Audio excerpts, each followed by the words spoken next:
दुनिया इस वक्त ऊर्जा संकट के सबसे खतरनाक दौर से गुजर रही है। मध्य पूर्व में बढ़ते तनाव, ईरान अमेरिका टकराव और स्ट्रेट ऑफ हॉर्मुज पर संकट ने पूरी दुनिया की चिंता बढ़ा दी है, क्योंकि दुनिया का बड़ा हिस्सा जिस तेल और गैस पर चलता है उसका रास्ता इसी समुद्री मार्ग से होकर गुजरता है।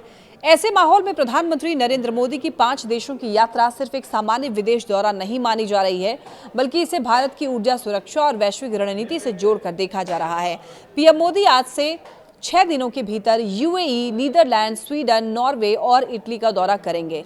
लेकिन इस पूरे दौरे में सबसे ज्यादा नजरें टिकी हैं उनकी पहली मंजिल यानी यूनाइटेड अरब एमिरेट्स पर, क्योंकि इस वक्त भारत के लिए सबसे बड़ा सवाल है, अगर खाड़ी में युद्ध और बढ़ा, अगर हॉर्मुज स्ट्रेट बंद हुआ तो भारत के करोड़ों लोगों तक पेट्रोल, डीजल और गैस कैसे पहुंचेगी। और यही वजह है कि अबू धाबी में होने वाली बातचीत को बेहद ही अहम माना जा रहा है। पीएम मोदी की मुलाकात यूएई के राष्ट्रपति मोहम्मद बिन जायद अल नहयान से होगी और माना जा रहा है कि इस दौरान एलपीजी सप्लाई और स्ट्रैटेजिक पेट्रोलियम रिजर्व को लेकर बड़े समझौते हो सकते हैं। कुछ रिपोर्ट्स के मुताबिक भारत की सरकारी कंपनी इंडियन ऑयल कॉरपोरेशन और Abu Dhabi national oil company यानी कि एडीएनओसी के बीच में लंबी अवधि की गैस सप्लाई पर समझौता हो सकता है।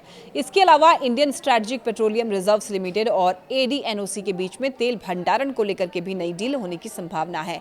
अब सवाल ये है कि ये स्ट्रैटेजिक पेट्रोलियम रिजर्व आखिर होता क्या है। दरअसल ये एक तरह का इमरजेंसी तेल भंडार होता है, जिसे युद्ध, सप्लाई रोकने या फिर वैश्विक संकट की स्थिति में इस्तेमाल किया जाता है। देखिए, भारत ने मंगलुरु समेत कई भूमिगत सुविधाओं में करोड़ों बैरल कच्चा तेल जमा कर रखा है, ताकि अगर अचानक से तेल सप्लाई बंद हो जाए तो देश की अर्थव्यवस्था ठप ना पड़े।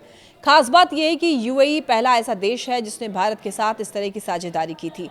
2018 में हुए समझौते के तहत एडीएनओसी ने भारत की मंगलुरु सुविधा में 50 लाख बैरल से ज्यादा कच्चा तेल स्टोर किया था और आज भारत की इन सुविधाओं में कुल 53,03,000 मीट्रिक टन कच्चा तेल जमा है। लेकिन अब मौजूदा हालात पहले जैसे नहीं हैं। ईरान और अमेरिका के बीच तनाव बढ़ चुका है, हॉर्मुज स्ट्रेट पर खतरा मंडरा रहा है और दुनिया के ऊर्जा बाजार में भारी अनिश्चितता भी है। भारत अपनी जरूरत का बड़ा हिस्सा विदेशों से आयात करता है, तो ऐसे में अगर खाड़ी में कोई बड़ा संकट आया तो भारत की अर्थव्यवस्था पर सीधा इसका असर पड़ सकता है। इसीलिए पीएम मोदी की ये यात्रा सिर्फ डिप्लोमेटिक विजिट नहीं होगी, बल्कि ऊर्जा सुरक्षा की एक बड़ी रणनीति इसे मानी जा रही है। और सिर्फ तेल गैस ही नहीं, बल्कि इस दौरे में व्यापार, टेक्नोलॉजी, निवेश, ग्रीन एनर्जी और यूरोप के साथ साथ रणनीतिक साझेदारी पर भी फोकस रहेगा। नीदरलैंड, स्वीडन और नॉर्वे जैसे देश ग्रीन टेक्नोलॉजी और क्लीन एनर्जी में दुनिया के बड़े खिलाड़ी हैं, जबकि इटली के साथ रक्षा और मैन्युफैक्चरिंग सेक्टर में सहयोग बढ़ाने की दरअसल कोशिश होगी। यानी कि एक तरफ भारत अपने पारंपरिक ऊर्जा जरूरतों को सुरक्षित करने की कोशिश कर रहा है, तो दूसरी तरफ भविष्य की ग्रीन एनर्जी दुनिया में भी अपनी जगह मजबूत करना चाहता है। ऐसे समय में जब पूरी दुनिया युद्ध, ऊर्जा संकट और आर्थिक अस्थिरता से जूझ रही है, पीएम मोदी की ये 5 देशों की यात्रा भारत की विदेश नीति, ऊर्जा रणनीति और वैश्विक संतुलन की सबसे अहम कड़ी बनकर सामने आ रही है।